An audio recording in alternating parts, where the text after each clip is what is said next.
भारतीय राजनीति में बहुजन आंदोलन ने एक बार फिर उफान पकड़ा है और इस बार आंदोलन की बागडोर युवा जोश से भरपूर कर्मठ दलित नेता चंद्रशेखर आजाद के हाथों में है। 15 मार्च 2020 को काशीराम के जन्म दिवस पर जब चंद्रशेखर रावण ने अपनी सियासी पार्टी आजाद समाज पार्टी का ऐलान किया तो सियासी पंडितों को आभास हो गया था कि ये पार्टी भारत का भविष्य बनकर उभरेगी,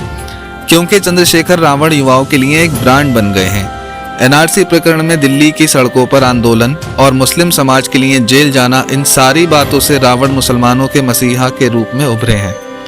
यूपी के 2022 विधानसभा चुनाव से पहले रावण अपनी पार्टी को मजबूत करने में लगे हैं और इसी कड़ी में उन्होंने यूपी के रामपुर से, जहां आजम खान का वर्चस्व हुआ करता था, वहां एक युवा मुस्लिम तारिक परवेज को पार्टी जिला अध्यक्ष की कमान सौंप दी है। आज उसी मुस्लिम चेहरे से हम आपको मिलाएंगे जिसने अपने काम से थोड़े ही दिनों में एक बड़ा राजनीतिक सफर पूरा किया। हम बात कर रहे हैं तारिक परवेज की, जिन्होंने हमारे चैनल से बात की। ऐसा आपको क्यों लगा कि आपको जो आज़ाद साहब से जुड़ना चाहिए? अगर हम बात करें भारतीय संविधान की, जिसको 2 साल 11 महीने 18 दिन में डॉक्टर बाबा साहब भीमराव अंबेडकर ने इस देश को दिया,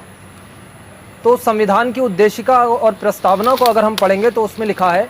कि हम भारत के लोग भारत को एक संपूर्ण प्रभुत्व संपन्न समाजवादी पंथ निरपेक्ष लोकतंत्रात्मक गणराज्य बनाने तथा उसके समस्त नागरिकों को सामाजिक, आर्थिक और राजनीतिक न्याय, विचार, अभिव्यक्ति, विश्वास, धर्म और उपासना की स्वतंत्रता, प्रतिष्ठा और अवसर की समानता प्राप्त कराने तथा उन सब में व्यक्ति की गरिमा, राष्ट्र की एकता और अखंडता को सुनिश्चित करने वाली बंधुता बढ़ाने का दृढ़ संकल्प लेते हैं। ये संविधान की उद्देशिका। मैं अगर बात करूं भारतीय व्यवस्था में, भारतीय शासन प्रशासन में अभी तक संविधान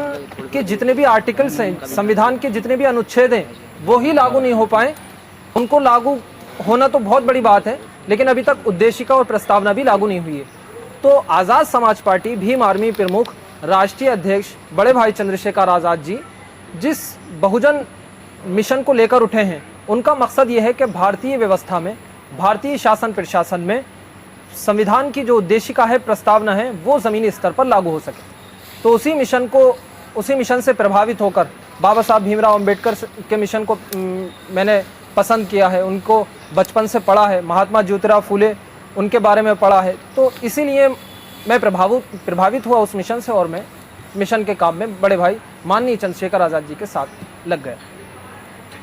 अब ज़िला का आपको जिम्मेदारी दी जाइए, शेखर जी ने दी है आपको, चंद्रशेखर जी ने, तो आप ज़िले में सबसे ज़्यादा फोकस किस इलाके पे करेंगे और किन लोगों पे करेंगे? देखिए, हमारा मकसद तो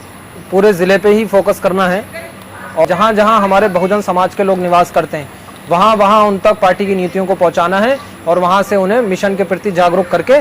बहुजन आंदोलन, जिसके जनक मान्यवर काशीराम साहब, जिसके जनक बाबा साहब भीमराव अंबेडकर, जिसके जनक महात्मा ज्योतिराव फूले, जिसके जनक रविदास जी, जिसके जनक आपके बहुत सारे जो बहुजन महापुरुष गुजरे हैं, उस मिशन को ज़मीनी स्तर तक पहुंचाकर जो बहुजन आंदोलन, बहुजन जिसे कहते हैं शासन सुनिश्चित करने की जो बात बहुजन महापुरुषों ने की है, उस सुनिश्चित करने के लिए हमें घर घर जाके मेहनत करना है और पूरे ज़िले पे हमें काम करना है। आप विपक्ष यहाँ पर कोई नहीं है, आप मानते हैं कि आप विपक्ष की भूमिका निभाएंगे? जी बिल्कुल निभाएंगे। देखिए, पार्टी का उद्देश्य यही है, ये जो पार्टी है ये क्रांतिकारी पार्टी है, क्रांतिकारी लोगों की पार्टी है, संघर्षवादी लोगों की पार्टी है। जहाँ जहाँ बहुजनों पर, दलितों पर, मुसलमानों पर, ओबीसी के लोगों पर अत्याचार होगा, वहाँ वहाँ हम डट कर मुकाबला करेंगे, चाहे वो किसी से भी।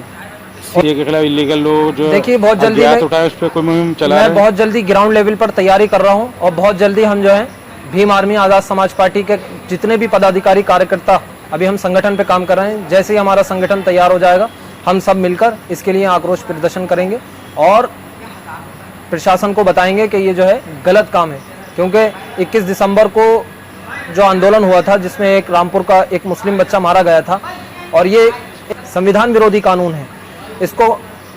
राजनीतिक पार्टियां मुसलमानों से जोड़कर इस मुद्दे को देख रही हैं। मैं कहता हूं, हमारे राष्ट्रीय अध्यक्ष बड़े भाई चंद्रशेखर आज़ाद जी,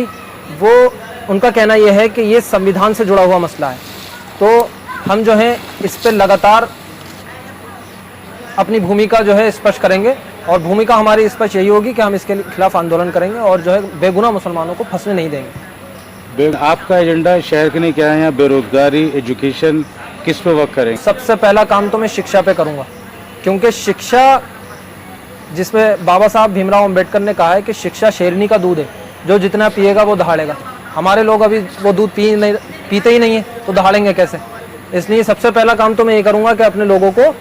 शिक्षा के प्रति जागरूक करूंगा, ज़्यादा से ज़्यादा शिक्षा वो लोग हासिल करें ताकि वो शेरनी का दूध पी के वो दहाड़ें। दूसरा मैं काम करूंगा स्वास्थ्य पर, जहाँ लोगों के पास आज भी सरकारी हॉस्पिटल में, सरकारी अस्पतालों में वो सुविधाएं नहीं हैं,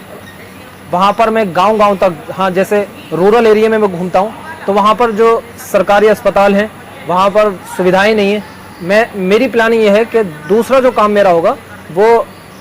रूरल एरिया में स्वास्थ्य सेवाएं पहुँचाना रहेगा। और तीसरा काम अगर मैं बात करूँ तो उसमें मैं जो हमारे जीवन स्तर है हमारे बहुजन समाज का, उसको उठाने का काम करेंगे। तीसरा जो हमारे विकास, चौथा हमारे जो विकास से जुड़े हुए मुद्दे हैं उन पर हम काम करेंगे, डेवलपमेंट पर। पांचवा जो हमारा जिसे कहते हैं कि लिविंग स्टैंडर्ड, जीवन शैली, उस जीवन शैली को हम सुधारने का काम करेंगे लोगों को।